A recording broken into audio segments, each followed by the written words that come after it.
world music and even a bit of soul. Neneh Cherry has always straddled genres and slips through the cracks as soon as you try to categorize her. Hailed for her street style and her musical heritage, her fifth solo album tackles big issues in an understated way. Neneh Cherry, hello. Hello, how are you? Thanks for joining us. Thanks for having me. Your latest record is called Broken Politics. Before we get into the music, I want to ask you about your politics. The Neneh Cherry party manifesto, what would it be? Oh, that's a good question.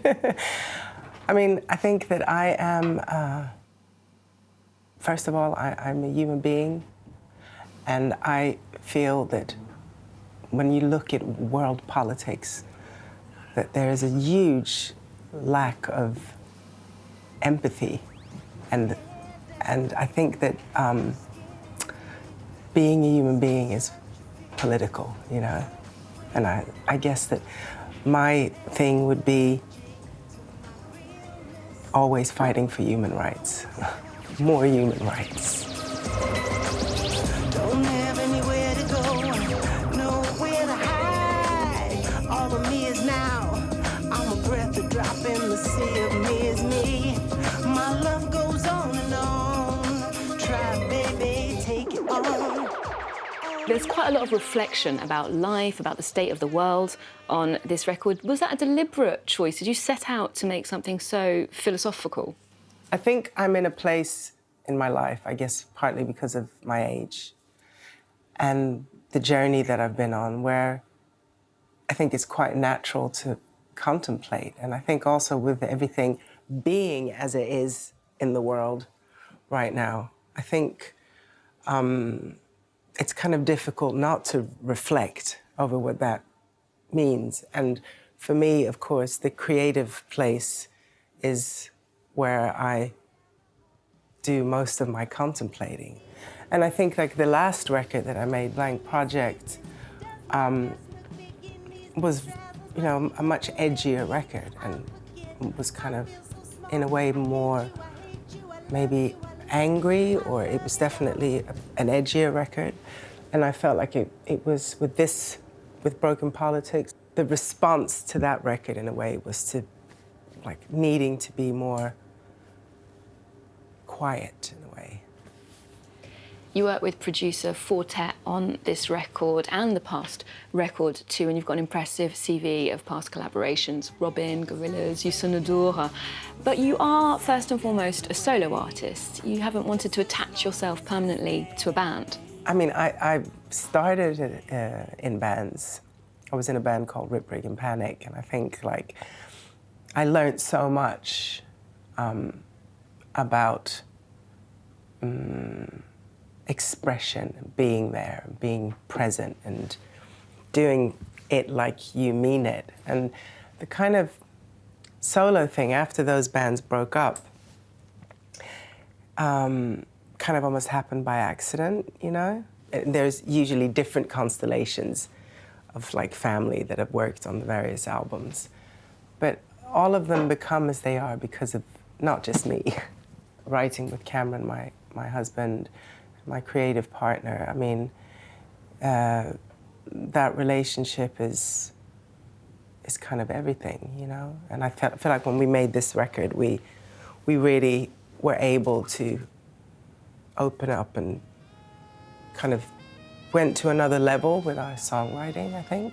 It's about the collaborations, but then I guess also there's a space there that makes it a solo record, which is me. Just some very essentials of me and me. Just inside where the touch is enough to know. And going back to the beginnings of your career, you went to London in the 1980s as a teenager and got involved in the punk rock scene with people like X-Ray Specs and the Slits. It was a really vibrant time and place. How do you see London now? Do you think it's still got that edge? Yeah, I do actually. I think that there's like a lot of amazing. There's always a kind of it's always gonna be London, I think, kind of a creative hub, you know? There's like the kind of the hip hop or the grime scene. You've got, you know, Skepta and there's so many young, amazing artists. I really feel like the next generations are, you know, it's stunning, actually. There's a really interesting band called the Ezra Collective that is so good, and that's also interesting to see, like, a kind of the young jazz scene that's coming up, also with a lot of really great female musicians. So I think it's good. I think that everywhere, of course, has time. Some times are better than others, but I think at the moment it's definitely very inspiring. And going back to broken politics, that's something that people talk about a lot in the UK at the moment. How do you see the political landscape? Oh my God, it's dread, huh? It's really. I don't know what's gonna happen with this whole Brexit thing and stuff. I mean, it's just dire. It breaks my heart, actually. Yeah, we're in trouble, you know? I think we're in trouble, and all I can hope for is that it will, you know, sometimes we have to go through, like, some really dark, bad things to motivate new energy, and I hope that, you know, we're going to be able to make some changes, because the changes have to come. But I don't know, like, this whole Brexit thing is like it's like being on a slow suicide mission. It's terrible. And I think a lot of people that voted to leave, you know, they didn't really understand what they were taking on. So it's you know, it's definitely a difficult era, huh? Who's looking good today? Who's looking good in every way? No style key. You better watch, don't mess. When you burst onto the scene with the song Buffalo Stance in 1988, one of the most iconic images in the UK especially was you performing that song while you were pregnant with your daughter, and feminists applauded that, saying that you were pursuing your career and also your personal life. Some 30 years later, how far do you think we've come on that issue? Oh, God. I mean, I feel like we've come, you know, quite a long way, you know? I think that women, we're taking up more space, but we still have a long way to go. But I feel very proud to be a woman, of course, and to, you know, to see all the beautiful work and that women are doing, and that we are finally, you know, being taken more seriously. And in fact, your daughter has gone into the music industry as well. And do you see her facing some of the same challenges that you did then? I mean, yes, you know, for sure. But she's headstrong, you know, and she isn't going to let anything get in her way, and the things that gets in her way, she will contemplate them and figure out how to get through them, you know? And that's the only way to do it, you know? And another song from that same album, Raw Like Sushi, Man-Child, was really successful. And not to give too much away, but it's a not wholly flattering portrait of a guy. And right now in the whole gender equality debate, we do speak about the male identity crisis. Do you think that song was prophetic in a way? I don't know, you tell me. I think so. I think I was just trying to identify with, in a way, the battles of what it is to be a man. I think it was just almost like empathically trying to tune into, you know, like, yeah, a lot of guys drive me nuts, but I think also it's not so easy, you know? So I think that's really where I was trying to sort of establish a little bit, or trying to figure out with that song.